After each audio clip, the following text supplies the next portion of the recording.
The Alaska summit reinforced my belief that while difficult, peace is within reach, and I believe that in a very significant step, President Putin agreed that Russia would accept security guarantees for Ukraine, and this is one of the key points that we need to consider, and we're going to be considering that at the table also, like who will do what, essentially. I'm optimistic that collectively we can reach an agreement that would deter any future aggression against Ukraine, and I actually think there won't be. I think that's even overrated, largely overrated, but we're going to find out. And I think that the European nations are going to take a lot of the burden. We're going to help them, and we're going to make it very secure.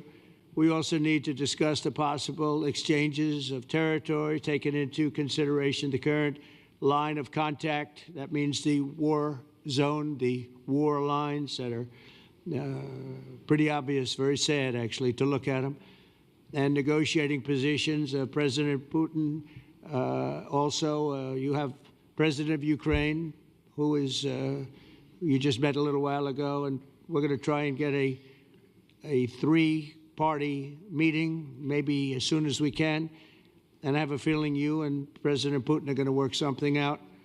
Ultimately, this is a decision that can only be made by President Zelensky and by the people of Ukraine working also together in agreement with President Putin. And I just think that's very good things are going to come of it. So I hope we have a good meeting. And if we can have a good meeting, I'll set up a meeting with President Putin.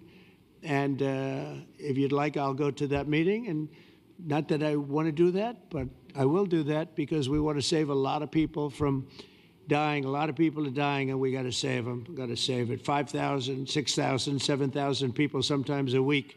All of us would obviously prefer an immediate ceasefire while we work on a lasting peace, and maybe something like that could happen. As of this moment, it's not happening, but President Zelensky and President Putin can talk a little bit more about that. You know, in the 6 or so wars that we stopped, we haven't had a ceasefire. And so I don't know that it's necessary. You can do it through the war, but it would be, I like the ceasefire from another standpoint. You immediately stop the killing. But I believe a peace agreement at the end of all of this is something that's very attainable, and it can be done in the near future. With all of the wars that I got involved in, we only have this one left. Of course, as I walk out the door, there'll probably be a new one starting, and I'll get that stopped too. But I thought this was going to be one of the easier ones. It's actually one of the most difficult. They're very complex.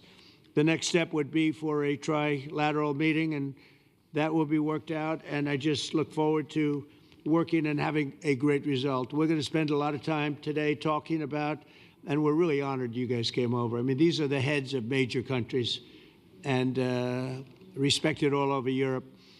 And they speak for, largely, I think I should say, but pretty much for the other countries of Europe. And we will come to a resolution today, I think, on almost everything, including